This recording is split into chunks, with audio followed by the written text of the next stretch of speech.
Hey, it came on faster than I was ready. Good day to you, and I love you. It's Friday, April 3rd, and we are one day away from the Pluto-Jupiter conjunction in Capricorn. So that cycle's ending and another one's beginning, and that's what I wanted to talk to you about today. I think it's really important to focus on this right now, because what it looks like is everything's falling apart, everything is upside down, there's no comfort because there's nothing consistent, and everything that used to be is no longer there, so what the heck, right? But what if we, when you go from elementary school to middle school, you get a locker, right? You get a different schedule, you go from one teacher to 6, and everything is different. Your schedule is different, the way you do things is different, the way you go to class is different, the way you learn is different, nothing was the same. And yet, because everyone else is doing it, we've decided like, oh, everybody's like, I'm upside down, but I'm sure I'll figure it out because this is normal, right? It's a normal transition. You go from elementary school, you go to middle school, and things are different. That's like what's going on in the world right now. We're going from elementary school to middle school. It's just that we haven't been told we're going to middle school. So everybody's like, oh shit, elementary school's over, and oh my God, I don't know what the hell I'm going to do because now my snacks aren't ready and given to me. My freaking mat's not there. Nap time's not at 5. And I have way too much freedom. In elementary school, you were bitching about the fact that you didn't want to have a nap. You didn't want to have to take a nap at a certain time. You didn't like where your mat was. You hated the snacks they gave you. You wanted your own snacks and you wanted to structure it your own way. That's what you thought you wanted, right? So then you looking all excited to get into middle school and be like, oh, hey, now I can have my own snacks. There's vending machines. I can buy what I want. I don't have to take a nap anymore. Screw the mat and all this, right? But then you get up into middle school and the first day there, you don't have a personal assistant taking you through. You don't necessarily have a guide saying, oh, it's going to be different having these classes. You need to go here. These are really helpful things, right? So you're just like kind of spinning. And the only reason you don't completely kirk out and decide it's jacked is because everyone around you is spinning too. And nobody knows where their locker is, right? And all the teachers expect you to be upside down. So we are prepared for chaos in the transition. And it's normal. And so even though you feel like you don't know where you're going, and even though you don't know what's coming, you're not like, I'm gonna die! I want to go back to elementary school. I hate this, right? You come home, mom's like, how was the first day? And you're like, man, it was jacked. I got lost twice. I didn't get to the right classroom. I was late for math and I didn't find my locker till 4th period. And she's like, oh, that's funny. It'll be better tomorrow, right?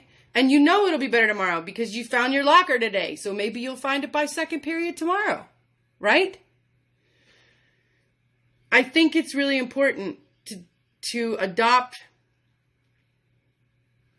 a viewpoint like that. Similar, opportunistic, allowing, capable, moving forward. I think it's really important to decide that the whole human race right now is going from elementary school to middle school, and none of us know where our lockers are. And everyone's going to bump into everyone in the hallway. But we want to be here. We really want to be here because we know after this too comes high school, and we're really excited about that, right? That's when you get a car. That's when you get more freedom. If you get through middle school and you do well, right? So we're beginning a brand new cycle. And, Uranus is making some aspects on Monday to really give us the courage. Mars is in a place prompting us to take action where we are encouraged to step into our intuitive understanding and paint a new picture for this next cycle. Like you get to decide that middle school is going to be as grandiose and as glorious as you want it to be.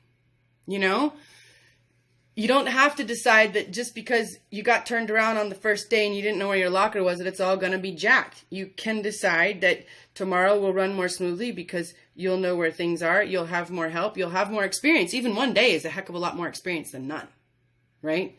So as we move into this week, I invite you to dance in your madness, to bring whoever it is that sees things and is like, oh, looks crazy, but you know what? It's crazy for everyone, and all is as it should be. Yay! Oh, you lost your left arm? Well, you have a right. You know? And it is madness. And it feels crazy. But when you don't death sentence the transition, you allow life and opportunity and possibility and change. And that's really where we want to be today. So, I'm going to pull a card for us.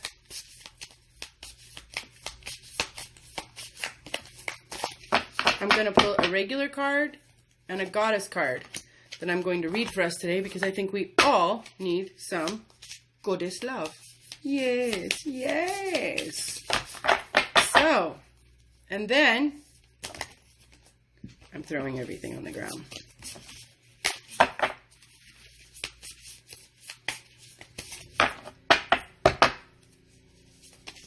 Woohoo! All right. So, oh my gosh. Oh my gosh. For our goddess, we have Isis. Rebirth.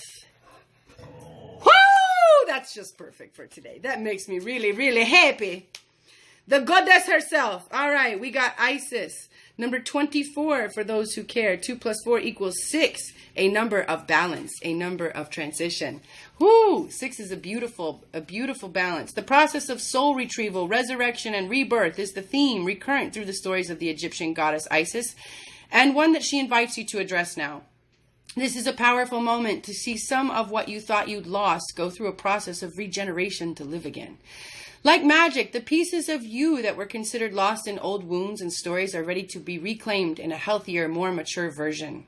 When you were hopeless, now there is hope. Where you lost faith, you have the capacity for even more now. Where there was inequity and injustice, now you can see a better way. Where you were abandoned, now you can choose you. You are ready to face these parts of yourself and to gather them together as you step into a newer, more powerful version of yourself, your work, your relationships, and your creativity. Have courage. Let go of blame. Claim your accountability and then co-create something better. You can do this. The goddess Isis has come to help you as a potent supporter in your growth. The message of alignment is: the goddess Isis, with her powers of reincarnation, has a message for you. You are not broken. You are not wounded beyond healing, and opportunities are not necessarily lost forever. Your insistence on defining yourself by your losses and wound stories are not serving you now. Your alignment task is to fully accept things as they are. Choose to find a way to put the pieces back together. Let die what doesn't serve you and focus on what works. There is so much goodness to come through from this situation, even in this moment if you feel trapped. The goddess Isis wants only the best for you.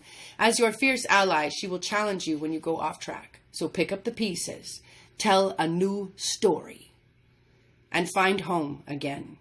You will be amazed at how beautifully things come together when you reject the trap created by the stories you tell yourself. You have the key. Use it. That makes me so happy because that's exactly what's going on right now. We get the chance to redefine the stories we've been telling ourselves, to let go of the castles or the fortresses that we have sequestered ourselves in, saying that, oh, this happened to me and this is so bad and I'll never be that and this is like that. We can completely rewrite the script with capability and possibility and decide that we are capable. I love that. And the universe card says, my capacity to tune into the energy of love gives me the words I need when I'm ready to speak up, the compassion I need when it's time to forgive, and the power I need when I'm lost. Makes me cry. So much beauty. So, I wanted to share with you today how much I love you and how much freedom I think there is in today. How much beautiful, God-gifted ability to truly start over. Because really, we have been taught that our life is a sum of the circumstances that we go through, that we deal with, right? But that's only a part of it. We are the sum of those circumstances that we can evolve from. We can choose to glean information from these experiences. And that's the part that happens to us. There's another part that we don't just have to sit here and wait for what happens. We get to actively, co-creatingly decide that good is coming and that we will allow it. What's a good way to say it? If someone was going to throw a ball at you, would you just sit there like this to catch it? You'd open your hands. You'd get ready.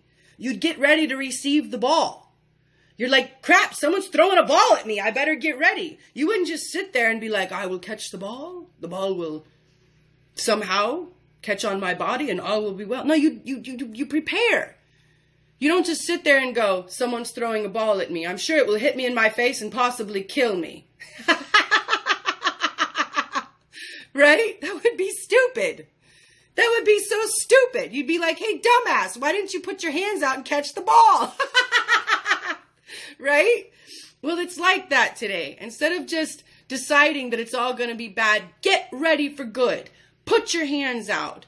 Put your ears out. Put your eyes out to see the good, to hear the good, to speak of the good, to engage in the good, to take steps forward, preparing for the good to come. Rewrite the script. Give yourself a rebirth. Choose the words. The compassion and the power will come in divine time. I love you. Thanks for joining me today, and I will see y'all later.